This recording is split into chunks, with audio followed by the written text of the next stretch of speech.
You shouldn't be this calm. That's the last thing she said before grabbing her keys. She stood by the door in a red dress I'd never seen before. Her perfume was sharp, unfamiliar. Her eyes darted around the room like she expected something to explode. Maybe me. But I just sat there, still in my work clothes. One sock on, one sock missing. Fork in hand, half-eaten pasta turning cold on the plate. My left thumb was bleeding where I'd bitten it too hard, and I didn't even notice until it dripped onto the white tablecloth. I'm telling you I have a date, she repeated, slower this time. Like I didn't hear her. Like maybe I misunderstood. But I heard her. I heard her the first time. I just didn't react the way she rehearsed in her head.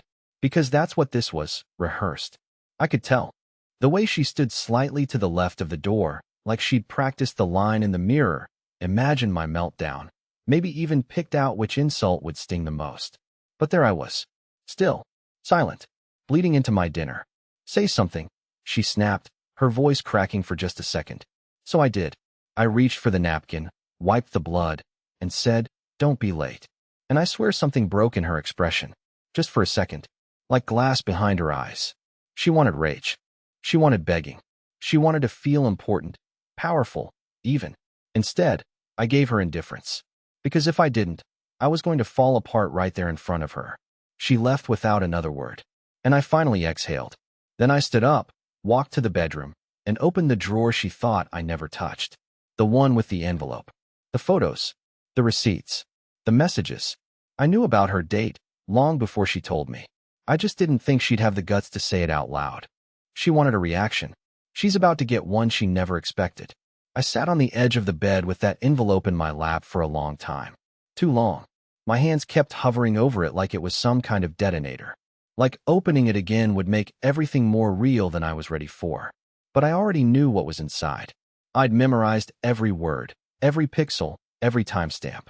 I'd found it 3 weeks ago, tucked between the pages of a book she hadn't touched in years. Wuthering Heights, of all things. I almost laughed when I pulled it out. It was poetic, in a sick kind of way. A tragedy hidden inside another tragedy. Inside were screenshots. Printed ones, not even digital. She must have been afraid to leave a trail. One page was a selfie of her with some guy I didn't recognize, his hand on her knee, her lips near his ear. Another was a dinner receipt. Steak for 2, 3 glasses of wine, 1 dessert. The handwriting on the back read, "You make me feel like I can breathe again." Not mine. His, probably. Definitely not mine.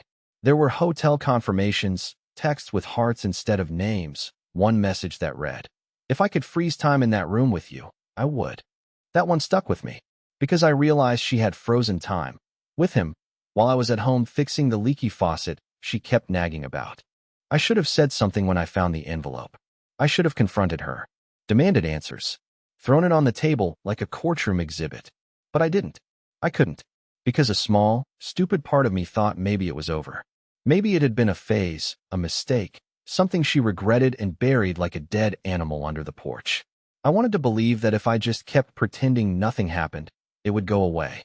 That's how I've always survived things, by not touching them until they stopped hurting. But now, tonight, she'd brought it back to life. She'd named it, spoken it into existence. She didn't even try to lie. That's what kept echoing in my head. She didn't even bother to pretend. That meant something.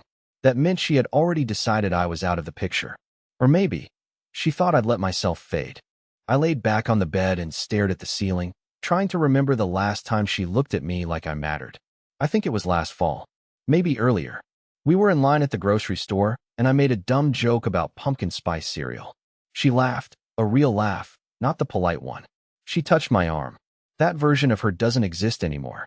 And the version of me that used to believe in us? He's starting to die, too. But maybe, just maybe, that's not such a bad thing. Maybe she needs to see what happens when the quiet guy finally stops playing along. The house felt colder after she left.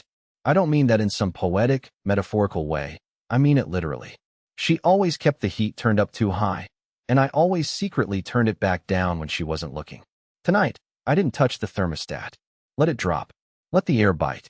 It made the silence feel sharper, cleaner. I walked from room to room like a stranger in my own life. The couch still had the blanket she used to curl up with when we watched crime shows. Her water glass was half full on the nightstand. The way she left everything told me she didn't think this was a big deal. like she planned to come back, kiss me on the forehead, maybe say, "Thank you for understanding," and continue living in two different worlds without consequences. But she miscalculated something. See, Elise had always seen me as the harmless one, the soft one.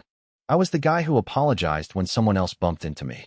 I was the one who let the phone ring out when it was her mom calling because I knew she needed space. The guy who'd fold her clothes the way she liked and re-wash the towels if they didn't smell like linen breeze. She used to say I was the safest place she'd ever known. Until safe became boring. Until boring became invisible. And that's when she started looking for danger. What she didn't understand, what she never bothered to ask, was that even the safest man in the world has limits. And once he hits them, there's nothing left to protect. I went to her vanity drawer. I knew the code. 2580, straight down the keypad. She didn't know I'd seen her enter it once in the mirror's reflection. Inside were her backup drives. She kept everything, even the stuff she thought she deleted. I plugged it into my laptop, hands trembling like I was defusing a bomb. At first, it was just old photos. Beach trips, birthday dinners. Then I found a folder named Z. Just the letter. Hidden inside. Videos. Messages. Dozens of them. Some were just voice memos, late at night, whispering to him. Others were clips of her walking through hotel lobbies, smiling at her phone like a teenager. In one, she even said, "I feel more alive in these 2 hours than I have in my entire marriage." I watched that one twice. I don't know why. Maybe to confirm that I'd heard it right. Maybe because I needed it to hurt a little more before I did what I was planning. There was a part of me, the pathetic part, that still wanted her to come home and beg, to say it was a phase, to cry and admit she'd made a mistake.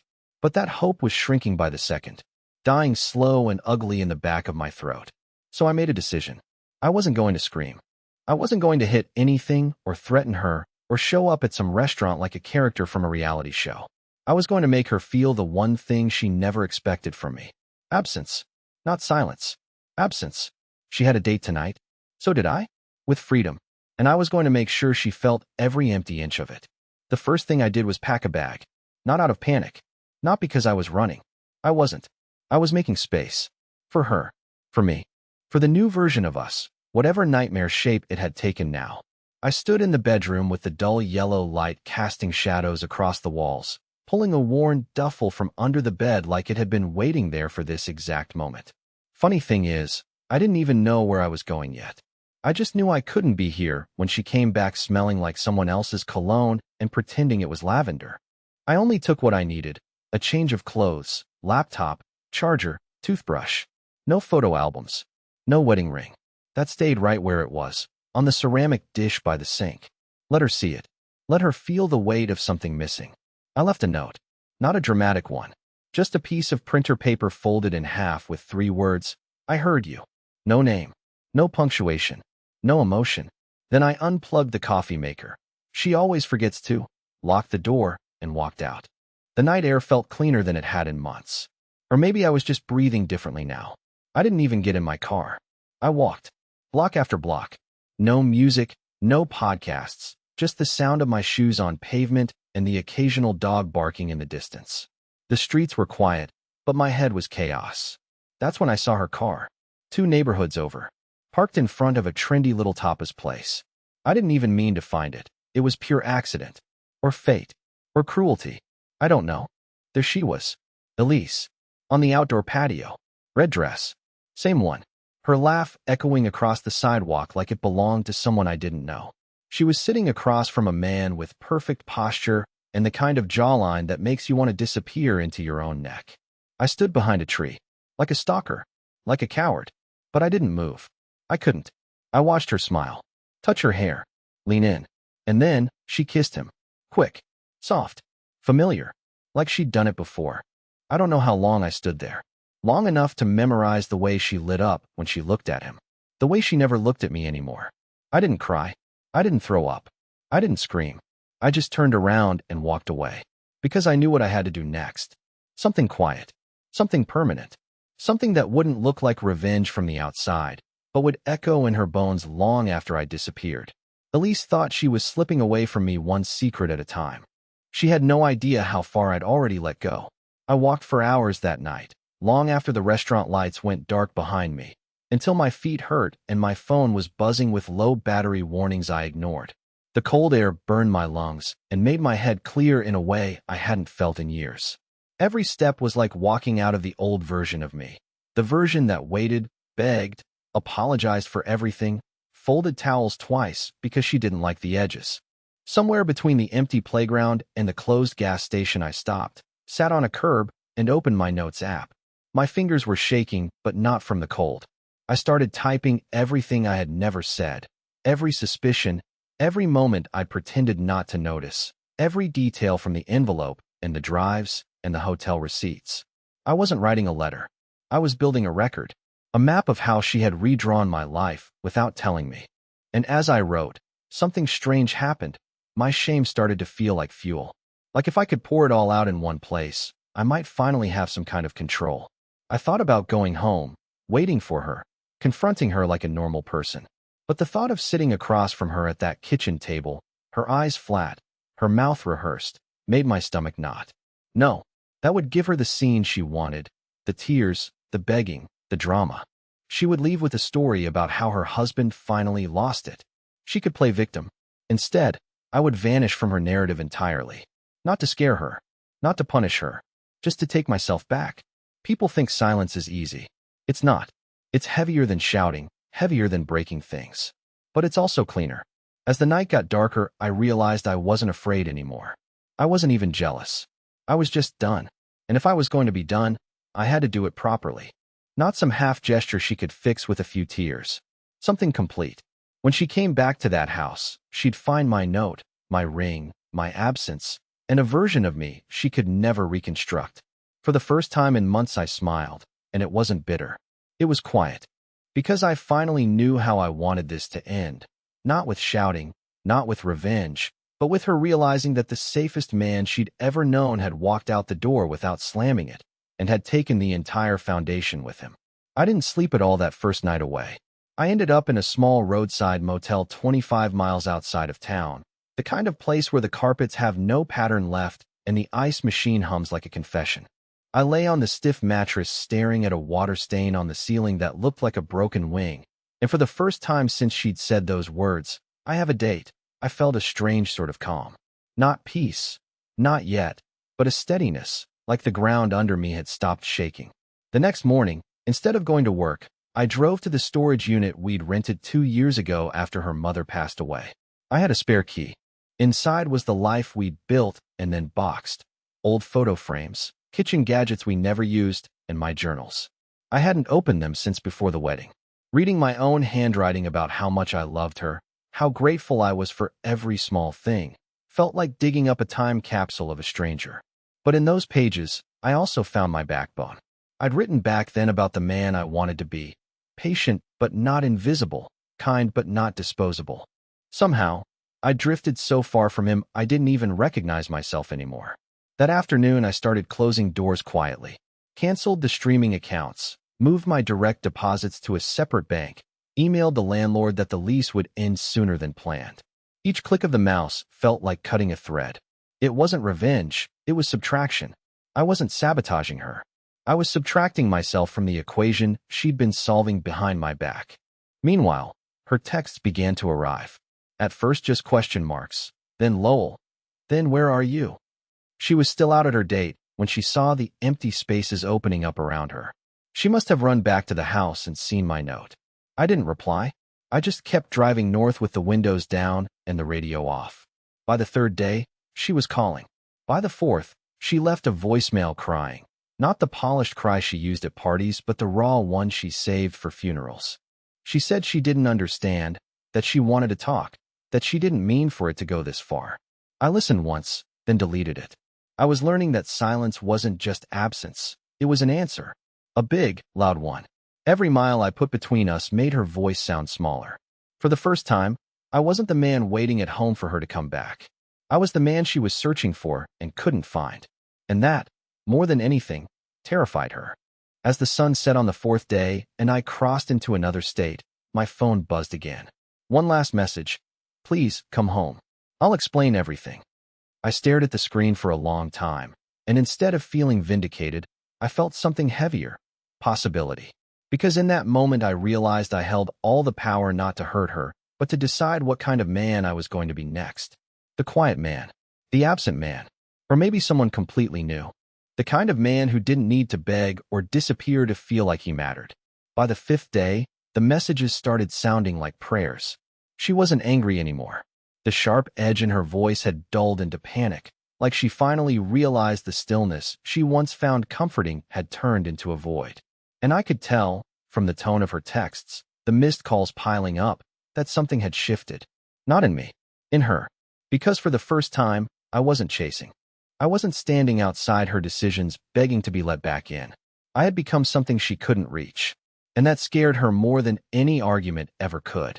She didn't know where I was. I made sure of that. I didn't use cards. Didn't turn on GPS. I even left my laptop behind in a public locker and replaced it with an old burner phone. I wasn't trying to disappear forever. I just needed her to experience what it felt like when I wasn't a certainty anymore. Because that's what I had been to her, a constant. Predictable. Forgiving. Pathetic. I had watched her lie to my face for months. I had waited for her to change. I'd even convinced myself that maybe if I became more fun, more ambitious, more whatever, she'd come back on her own. But people don't come back for someone they've already decided to forget. So I gave her something else.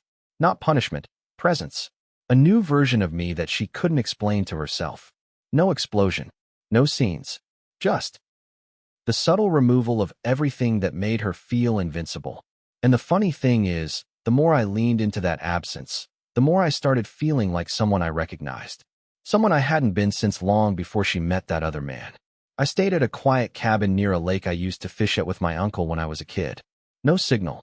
No distractions. Just trees, water, silence. I cooked for myself. Read old books. Slept without grinding my teeth. And slowly, a realization began to take root. I was no longer just running from her betrayal. I was finally escaping the version of me who let it happen. I stopped checking my phone.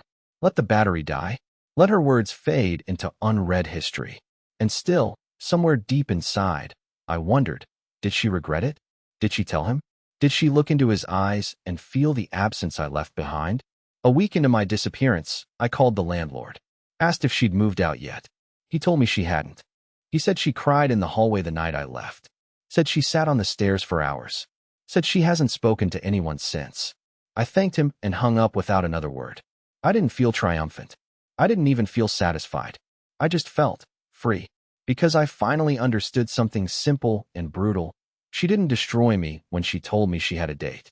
She destroyed me the moment she looked me in the eye and expected me to stay anyway.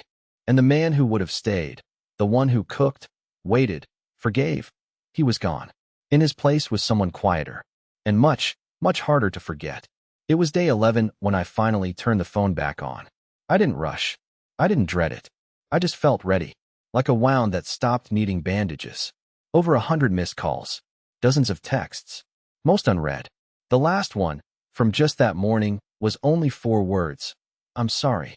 Please talk. But I didn't reply. Not because I hated her, and not because I wanted her to suffer, but because I'd outgrown the version of myself that needed closure from the person who broke me. Instead, I wrote her one final message, not angry, not cold, just honest. I understand now. You didn't want to hurt me. You just didn't think I'd ever leave. I wish you peace. But I found mine. And I meant every word. I didn't send it right away. I sat with it for a few hours, reading it over like a goodbye letter to the version of me that used to wait by the window when she was out late. The man who bent himself smaller just to make space for her silence. Then I hit send. There was no typing bubble. No reply. Just stillness. And for once, it was enough. 3 days later, I went back to the house. Not to move in, just to see it. The grass was overgrown. The lights were off. Her car was gone. I stepped inside and everything smelled faintly of her perfume, but it already felt like someone else's life. My books were packed. The ring still sat where I'd left it. And on the table, beneath my original note, was another piece of paper. 2 sentences, written in her hand. I never thought you'd really go. But now I see why you had to. That's when I realized this story wasn't about betrayal anymore. It was about becoming someone who doesn't need to be chosen to know their worth. I didn't go back to the cabin. I didn't run either. Instead, I moved into a small apartment above a bookstore near the lake. Nothing fancy, But it's mine. The walls are quiet. The shelves are full. I started volunteering twice a week, teaching kids how to write stories, the kind where the quiet ones don't get forgotten. And slowly, life began again. Not perfect, not dramatic, but real. Sometimes, I still think about her. Not with anger, not even sadness, just as a chapter that ended. And every now and then, when the wind hits just right, I remember how it felt to sit in silence waiting for someone to come home, and how much better it feels to finally come home to yourself. Because in the end, she had her date. But I had something better. I had peace.